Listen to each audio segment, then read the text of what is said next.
जय हिंद दोस्तों, मैं किशन आप सबका स्वागत करता हूं। शुरू करते हैं आज के डिफेंस समाचारों को। दोस्तों, भारत ने आज एक सबसे महत्वपूर्ण टेक्नोलॉजी का सफल परीक्षण किया।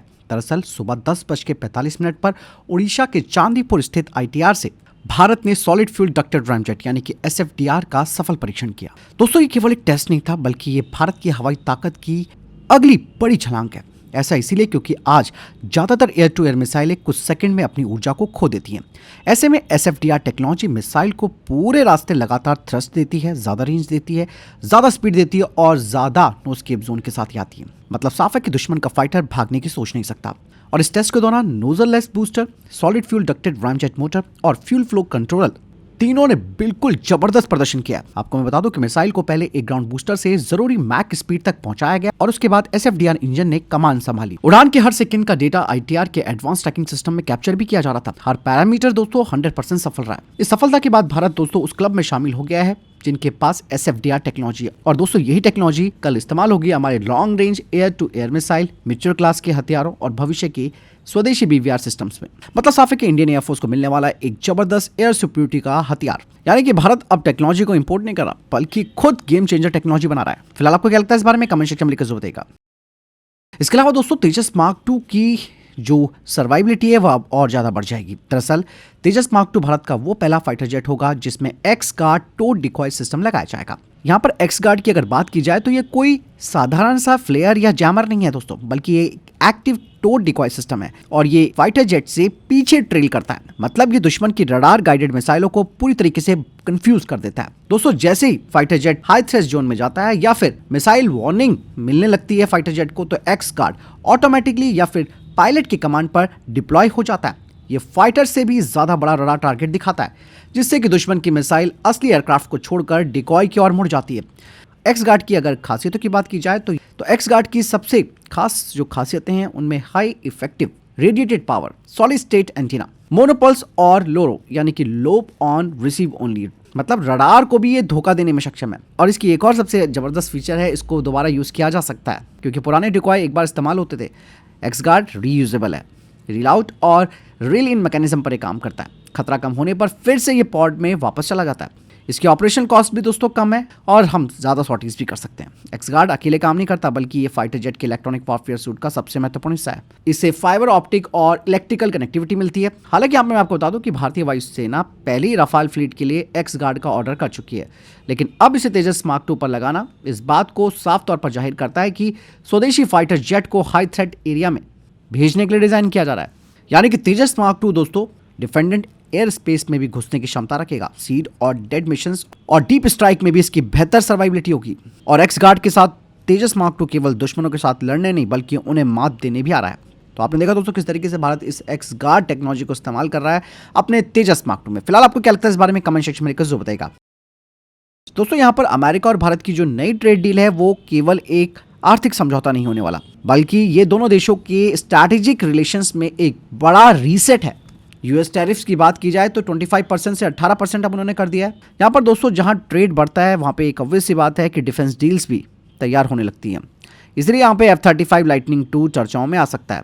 यहाँ पर डोनाल्ड ट्रंप ने वैसे कहा तो भारत को F-35 देने के लिए है, लेकिन दोस्तों कोई ऑफिशियल ऑफर हमें नहीं आया है, यानी कि कोई फॉर्मल प्रपोजल नहीं है इसके लिए। ये केवल एक पॉलिटिकल सिग्नल था डोनाल्ड ट्रंप की तरफ से। भारत इसलिए भी दोस्तों इस फाइटर जेट से दूरी बना रहा है क्योंकि मेक इन इंडिया को कोई फायदा नहीं होने वाला। आत्मनिर्भरता तो दूर की बात है, ऑफ द शेल्फ इंपोर्ट से भारत ऑलरेडी परहेज कर रहा है।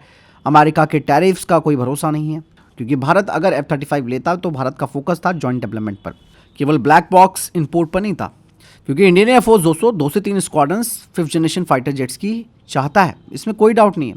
अब Su-57 यहाँ पर दोस्तों एक अच्छा ऑप्शन भारत के सामने जरूर है, लेकिन अभी इसके बारे में कोई ऑफिशियल कंफर्मेशन भी नहीं आई है। लेकिन इतना है कि इस ट्रेड डील के बाद ट्रंप हो सकता है दोबारा F-35 के लिए भारत को पुश करें। दोस्तों Su-57 को लेकर अब आप मुझे ये ना कहिएगा कि मैं बार बार Su-57 की लॉबी करता हूं और मैं Su-57 के बारे में क्यों हर बार न्यूज़ देता हूं जब भारत ने लेना ही नहीं है। लेकिन दोस्तों मैं आपको एक चीज़ और बता दूं, जब रफाल डील हो रही थी तब आप लोगों में से कई लोगों के क्वेश्चन ये थे कि रफाल फाइटर जेट काफ़ी महंगा है। रशिया तो पहले से हमें Su-57 दे रहा है, लेकिन कई लोग ये बात समझ नहीं पा रहे कि इंडियन एयरफोर्स उनका सोचना अलग लेवल का होता है। राफेल दोस्तों कभी भी Su-57 का रिप्लेसमेंट था ही नहीं और ये तुलना जो लोग कर रहे थे वो गलत कर रहे थे। राफेल भारत की तुरंत ज़रूरत पूरी करता है। क्योंकि तेज, भरोसेमंद और रेडी टू फाइट है। राफेल स्ट्राइक एयरक्राफ्ट है, न्यूक्लियर डिलीवरी कर सकता है, डीप प्रिसीजन अटैक कर सकता है। राफेल युद्ध नहीं जीतता, बल्कि राफेल समय खरीदता है। आप ये बात जान लीजिए दोस्तों। दूसरी तरफ अगर हमारा Su-30 MKI उसकी बात की जाए तो ये हैवी एयर डोमिनेंस का फाइटर जेट है। ब्रह्मोस ये कैरी कर सकता है, लॉन्ग रेंज पेट्रोल कर सकता है, ये आसमान में पकड़ रख सकता है। लेकिन Su-57 का रोल दोस्तों बहुत अलग है। ऐसा मैं इसलिए कह रहा हूं क्योंकि ये फर्स्ट डे पेनिट्रेशन कर सकता है। स्टेल्थ काउंटर एयर है, ये एक सेंसर और कमांड एयरक्राफ्ट है। और पुतिन ने दोस्तों पिछले साल 11 फरवरी 2025 को भारत को Su-57 का ऑफर किया। साथ में टेक्नोलॉजी ट्रांसफर भी उन्होंने भारत के लिए कहा कि हम करेंगे। अभी तक किसी वेस्टर्न फाइटर जेट का ऐसा ऑफर भारत को नहीं मिला था। और आपको मैं बता दूं कि 1 सितंबर 2025 को भारत ने इस फाइटर जेट के लिए कुछ ग्रीन सिग्नल जरूर दे दिया था, इसीलिए रशियंस की टीम ने स्टडी करनी शुरू कर दी थी। मैंने आपको डिफेंस अपडेट में बताया था कि रशियन इंजीनियर्स HAL के नासिक प्लांट में पहुंचे थे। उसके बाद 7 नवंबर 2025 को जो रिपोर्ट आई उसमें ये कहा था पहले तो 50%, फिर बाद में कहा 70% इंफ्रास्ट्रक्चर भारत के पास पहले से मौजूद है। और 20 नवंबर 2025 को जो रिपोर्ट आई उसमें बताया गया कि रशिया ने मान लिया है कि टेक्नोलॉजी ट्रांसफर, भारतीय हथियारों का इंटीग्रेशन इस फाइटर जेट में किया जा सकता है। उसके बाद 3 दिसंबर 2025 को यह कहा गया कि 5th जनरेशन के लिए दोनों देश मिलकर काम कर सकते हैं। EMCA के लिए भारत को रशिया का सपोर्ट भी चाहिए था।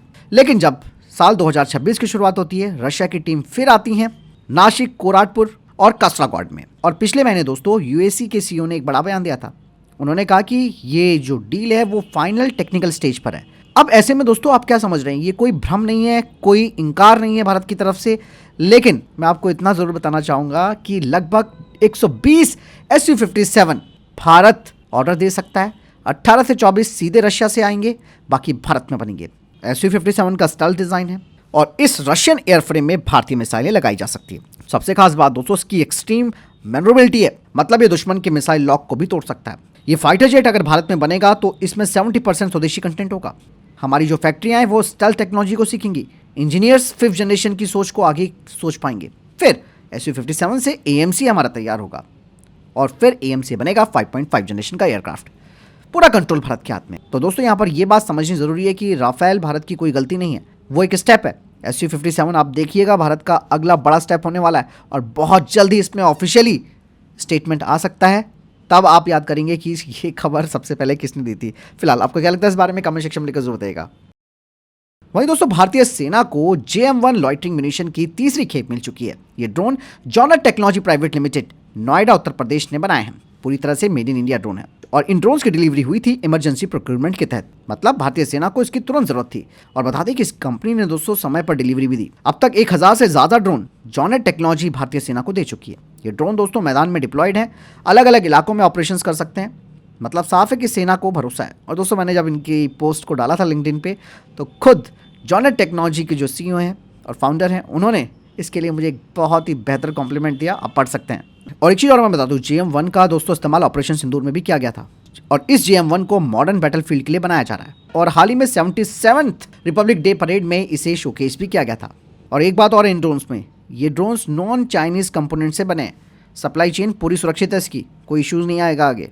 इवन ये 18,000 फीट के एल्टीट्यूड पर भी काम कर सकते हैं। इवन दोस्तों ये कंपनी यही नहीं रुक रही है, ये company long range combat drones, male UCAVs, advance strike platforms, इन सब को भारत में तैयार कर रही हैं। और ये काफ़ी सस्ते ड्रोन है, तेज हैं, असरदार है।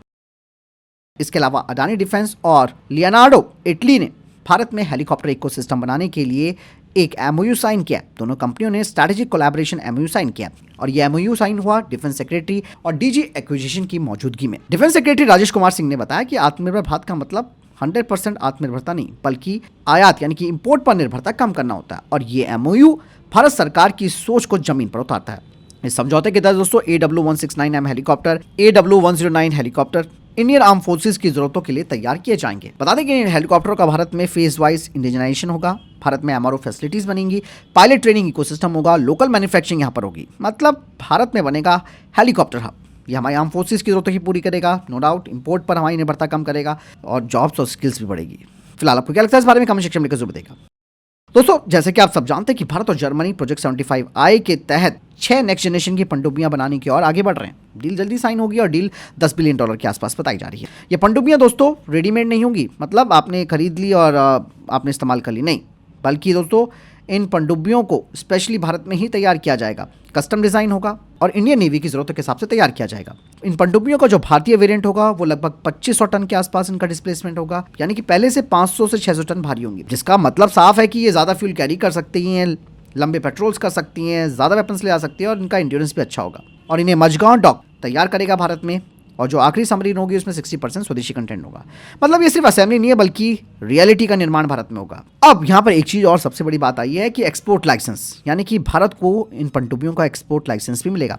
एमडीएल इन पनडुब्बियों को आगे दूसरे देशों को भी ऑफर कर सकता है, क्योंकि दोस्तों सबसे बड़ी बात है कि इन पनडुब्बियों में AIP सिस्टम होगा और भारतीय नौसेना में नई सबमरीन्स हमारी सबमरीन फ्लीट को तो बढ़ाएंगी और हमारी क्षमता को भी बढ़ाएंगी। बात साफ हो जाती है, भारत केवल अब चीज़ें खरीद नहीं रहा बल्कि अब सप्लायर भी बन रहा है। दोस्तों वहीं डीआरडीओ ने लाइट टैंक के लिए एक देसी 800 हॉर्स पावर का इंजन तैयार करना शुरू कर दिया है और ये इंजन विदेशी इंपोर्टेड इंजनों पर निर्भरता कम करेगा और आगे चलकर उन्हें रिप्लेस करेगा। इस इंजन को दोस्तों CVRD बना रही है, क्योंकि दोस्तों लाइट टैंक को ज़्यादा ताकत चाहिए, ज़्यादा टॉर्क चाहिए, हाई एल्टीट्यूड परफॉर्मेंस उसे चाहिए, एक्सट्रीम वेदर रिलायबिलिटी उसे चाहिए। इसलिए 600 हॉर्स पावर से काम नहीं चलने वाला, इसे 800 हॉर्स पावर तक अपग्रेड किया जाएगा। और केवल दोस्तों सिर्फ इंजन ही नहीं बल्कि पूरा सिस्टम तैयार किया जा रहा है, जिसमें कि ऑटोमेटिक ट्रांसमिशंस, बेहतर मोबिलिटी, क्रू का जो वर्कलोड है उसे कम किया जा सकेगा, कठिन इलाकों में आसानी से इसे ऑपरेट किया जा सकेगा। मतलब कहा ही जा रहा है कि इनकी इंटरनल ट्रायल्स जल्द ही शुरू होंगे, परफॉर्मेंस और हीट टेस्ट भी किया जाएगा, इंड्योरेंस टेस्ट भी होगा, बाद में प्रोटोटाइप में इंटीग्रेशन किया जाएगा, फिर होंगे फील्ड ट्रायल्स। मतलब 1-2 साल लग सकते हैं पूरा डेवलपमेंट होने में, क्योंकि अभी जोरावर लाइट टैंक में आप सब जानते हैं कि इंपोर्टेड क्यूमेंस का इंजन लगा है। इवन भविष्य में जो कल्याणी स्ट्रेटेजिक सिस्टम लिमिटेड है उनका लाइट टैंक भी आएगा, उस पर भी ये स्वदेशी इंजन लग सकता है। भारत दोस्तों अब कोर टेक्नोलॉजी में मास्टरी कर रहा है, नो डाउट। ये इंजन अगर तैयार हो जाता है तो जोरावर लाइट टैंक और भारत की आर्मर्ड ताकत दोनों को नई ताकत मिलेगी। AMC फाइटर जेट को लेकर भी दोस्तों एक बड़ी अपडेट सामने आ गई है। दरअसल ये जो AMC फाइटर जेट है वो अपने फाइनल स्टेज पर पहुंच गया है। भारत सरकार ने कहा कि 3 कंपनियों को शॉर्टलिस्ट कर लिया गया है। बता दें कि सिर्फ जो 3 बिडर्स हैं उन्हें रिक्वेस्ट फॉर प्रपोजल मिलेगा मार्च-अप्रैल 2026 तक। बात साफ हो जाती है कि डिजाइन से आगे निकलकर निर्माण तक AMC पहुंच रहा है। ये पहली बार है जब Bharat 5th generation fighter jet के लिए कॉम्पिटिशन बेस्ड इंडस्ट्री मॉडल को तैयार करेगा। मतलब साफ है कि अब केवल PSU नहीं बल्कि प्राइवेट सेक्टर की कंपनियां लीड रोल में यहाँ पर नजर आएंगी। AMC दोस्तों सिर्फ एक एयरक्राफ्ट नहीं है, ये भारत का एक बड़ा टेस्ट है स्टेल्थ टेक्नोलॉजी का, कंपोजिट्स का, एवियोनिक्स और इंजन इंटीग्रेशन का। इसीलिए दोस्तों ये सब कुछ भारत ने खुद तैयार करना है। कुल मिलाकर ये बात साफ हो जाती है कि अब AMC मॉडल से फैक्ट्री की ओर बढ़ चुका है, फाइल से कॉन्ट्रैक्ट की ओर और विजन से एग्जीक्यूशन की तरफ बढ़ गया है। ये फाइटर जेट अब कागज पर नहीं है, हकीकत में बनने लगा है। दोस्तों सिलीगुड़ी कॉरिडोर यानी कि चिकन नेक को लेकर एक बड़ी अपडेट सामने आई है। बताया जा रहा है कि नॉर्थ ईस्ट की लाइफलाइन को सुरक्षित करने के लिए भारत ने एक बड़ी प्लानिंग शुरू कर दी है। चिकन नेक के नीचे दोस्तों अब रेल लाइन बिछाई जाएगी, यानी कि सिर्फ जमीन के ऊपर नहीं बल्कि जमीन के नीचे से भी अपना इलाका सुरक्षित किया जाएगा।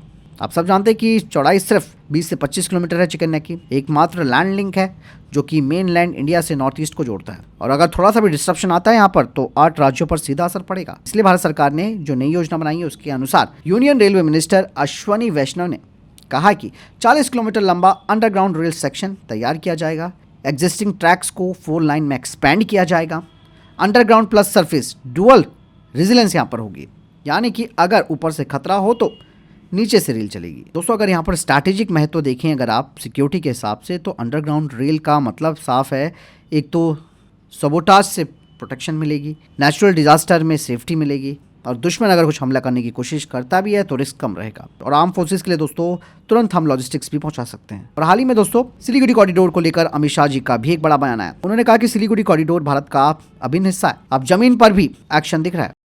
तो फिलहाल ये थे अब तक की टॉप डिफेंस अपडेट्स। वीडियो के सामने कोई प्रश्न जवाब है आपको कोई सवाल कमेंट सेक्शन में लिखकर जरूर पूछेगा। वीडियो को लाइक और शेयर जरूर कीजिएगा। जय हिंद, वंदे मातरम।